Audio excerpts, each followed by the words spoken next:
Så, jag står här med Morten från, du har en hemsida, Alternativmedia. Jag är från upplysningen till det danska folk. Ja, och jag är här Marcus från Vakuum.se, som representerar Bilmötet. Varför är du här idag? Varför är det viktigt?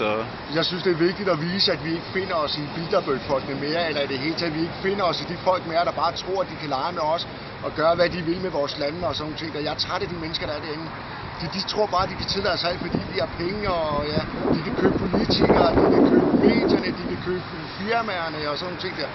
Så det er jeg rigtig træt af, og det synes jeg, folk skal til at indse, hvad det er for nogle mennesker, vi har med at gøre. Det her, det er ikke en kaffeklub.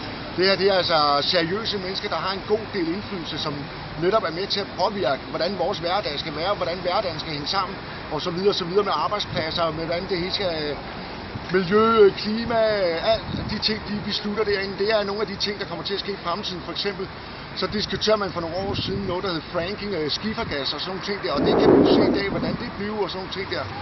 Vi kan se med politikere, med Helle Thorning og Anders Fogh Rasmussen, de er tidligere bilderbøger, og så bliver de statsminister.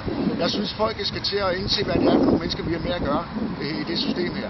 Fordi det demokrati, folk tror, det har vi altså ikke. Det er slet ikke demokrati, det er hijacket, så det er derfor, jeg føler, at vi skal stå herhen, og folk skal til at vågne lidt op til alt det her. Ja. Så, Morgen, tak.